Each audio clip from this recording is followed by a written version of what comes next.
Hi hello families. மே 18th பார்த்தோன்னா என்னோடய birthday. Evening பார்த்தோன்னா நல்லா மழை பெஞ்சிட்டு இருந்தது. என்னோடய வீட்டுக்காரர் வந்து நான் கேசரி செஞ்சு கொடுக்குறேன் அப்படின்னு சொல்லிட்டு செஞ்சுட்டு இருந்தார். நானும் போனோன்னா கூட ஹெல்ப் பண்ணிகிட்டு இருந்தேன். ஓரளவு கேசரி வந்து ரொம்பவே சூப்பராக வந்திருந்தது. இதெல்லாம் சாப்பிட்டு முடிச்சுட்டு ரெடி ஆகிட்டோம். ஸோ அம்மா வீட்டுக்கு போகலாம் அப்படின்னு தான் வந்து கிளம்பியாச்சு.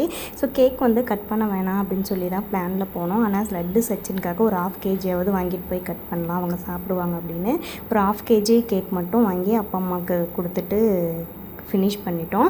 அங்கே பார்த்தோன்னா அவங்களுக்கு எல்லாம் கொடுத்து முடிச்சுட்டு லட்டு பார்த்தோன்னா இதே சாக்கில் வந்து நிறைய வந்து கேக் வந்து சாப்பிட்டுட்டு இருந்தா. இதெல்லாம் சாப்பிட்டு முடிச்சுட்டு அப்பா அம்மா காலில் விழுந்து ஆசீர்வாதம் வாங்கிட்டு என்னோடய வீட்டுக்காரருக்கெல்லாம் வந்து ஆசீர்வாதம் வாங்கிட்டு நெக்ஸ்ட்டு பார்த்தோம் அப்படின்னா ஒரு 5 o'clock வந்து ரெஸ்டாரண்ட் கிளம்பிட்டோம், கைமணம் ரெஸ்டாரண்ட். அங்கே பார்த்தோம் அப்படின்னா ஒரு 1/2 தந்தூரி, 4 நான், அதுக்கப்புறம் சிக்கன் பிரியாணி இதுதான் வந்து ஆர்டர் பண்ணியிருந்தோம். அங்கே வந்து அந்த தந்தூரி ரொம்பவே சூப்பராக இருந்தது. அந்த நானுக்கு பார்த்தோம் அப்படின்னா செட்டிநாடு சிக்கன் கிரேவி தான் வந்து சொல்லியிருந்தோம்.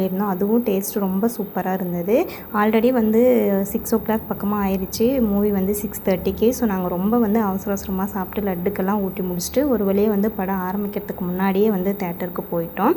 நாங்கள் போயிருந்த படம் வந்து கருப்பு தான். ஸோ ரொம்ப சூப்பராக இருந்தது படம். எங்கள் ஆல்ரெடி ஹவுஸ்ஃபுல்லாக இருந்துச்சு, எங்களுக்கு வந்து ஃப்ரண்டில் தான் சீட்டு கிடச்சிது. சாமி வர சீனெல்லாம் ரொம்ப சூப்பராக இருந்தது.